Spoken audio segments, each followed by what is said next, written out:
सभी दोस्तों को बेस्ट स्टडी क्लास की तरफ से प्रणाम। आज हम आपके लिए सूचनात्मक कृषि एग्री इन्फॉर्मेशन का पार्ट 1 लाए हैं, जिसमें हम आपको बहुत ही महत्वपूर्ण प्रश्नोत्तर कराएंगे। यह प्रश्नोत्तर आपकी परीक्षा के लिए बहुत ही लाभदायक सिद्ध साबित होंगे।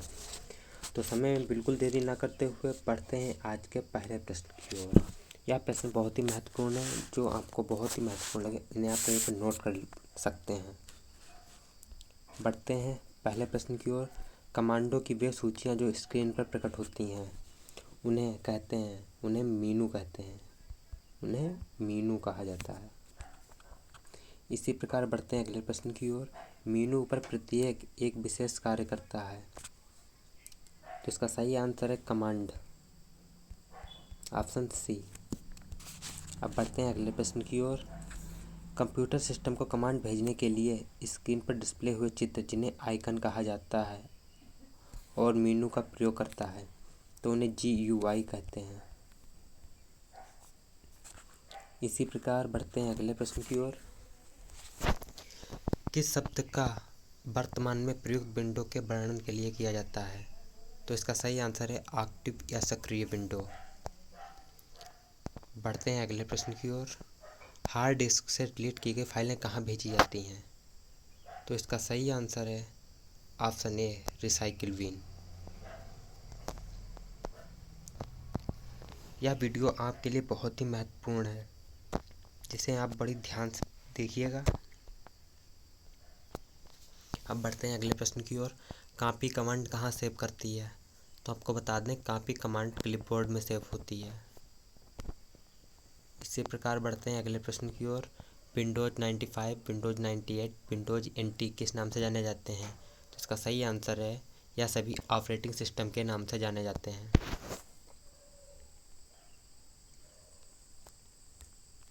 बढ़ते हैं अगले प्रश्न की ओर।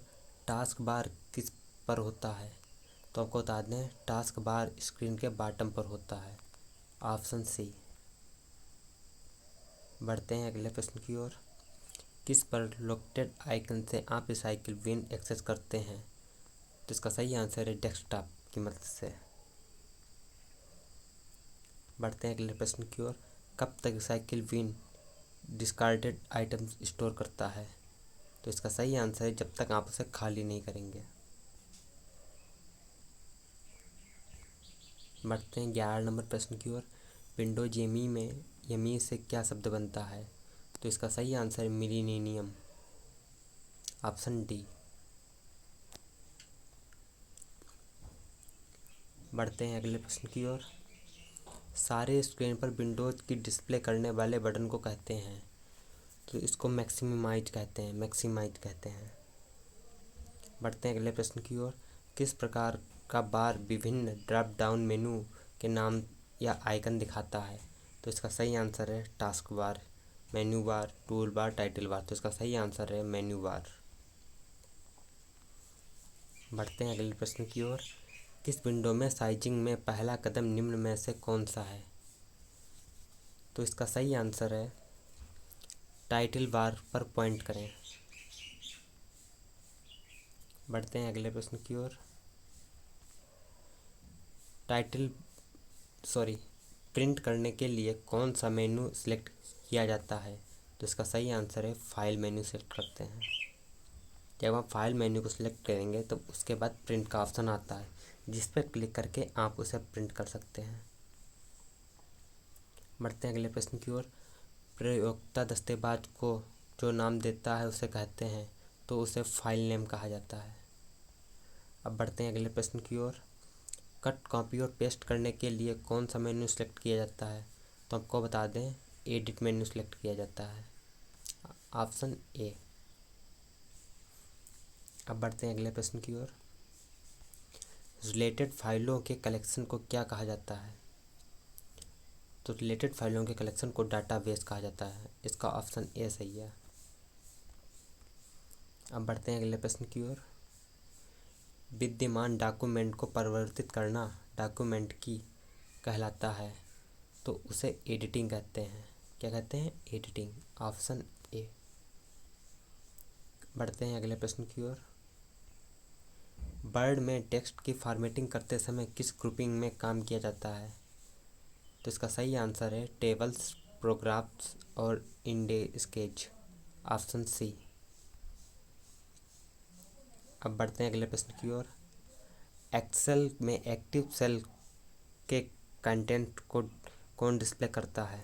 तो इसका सही आंसर है फार्मूला बार, ऑप्शन बी। अब बढ़ते हैं अगले प्रश्न की ओर। नए नाम सहित या नए लोकेशन पर किसी विद्यमान फाइल को सेव करने के लिए आपको किस कमांड का प्रयोग करना चाहिए? तो इसका सही आंसर है सेव एज कमांड का प्रयोग करना चाहिए। यहाँ पर ध्यान देने वाली बात यह है कि एग्जामिनर आपको save as, save and replace new file option देके आपको कंफ्यूज कर सकता है। तो इसका सही आंसर है सेव एज। अब बढ़ते हैं अगले प्रश्न की ओर। समग्र डॉक्यूमेंट सेलेक्ट करने के लिए निम्नलिखित में से प्रयुक्त किया जा सकता है। तो इसका सही आंसर है CTRL-A। डॉक्यूमेंट को सिलेक्ट करने के लिए CTRL+A का प्रयोग करते हैं। इसका ऑप्शन ए सही है। अब बढ़ते हैं अगले प्रश्न की ओर। माइक्रोसॉफ्ट ऑफिस एक्सेल डॉक्यूमेंट में प्रत्येक सेल अपने सेल एड्रेस से रेफर किया जाता है। तो इसका सही आंसर है ऑप्शन बी, सेल का रो और कॉलम लेवल, ऑप्शन बी सही है। यह हमारा आज का अंतिम प्रश्न है। अब बढ़ते हैं अगले प्रश्न की ओर। रिलेशन डाटाबेस में यह एक डाटा स्ट्रक्चर है जो एक सिंगल टॉपिक संबंधी इंफॉर्मेशन को रोज और कॉलमों को में ऑर्गेनाइज करता है। तो इसका सही आंसर है टेबल। दोस्तों, अगर आपको हमारा वीडियो पसंद आया हो तो वीडियो को लाइक और शेयर करना ना भूलें, जिससे कि आपको हमारे वीडियो से जो भी अच्छे प्रश्न मिले उन्हें आप लिख सकते हैं, जैसे कि आप परीक्षा के समय उन्हें एक दोबारा रिवीजन कर सकते हैं। साथ में हमारे चैनल को सब्सक्राइब, साथ में एक घंटा बटन दबाना ना भूलें, जिससे कि हमारे वीडियो पे आने वाले सभी वीडियोज़ का नोटिफिकेशन आपको मिलता रहे। वीडियो देखने के लिए आपका बहुत बहुत धन्यवाद।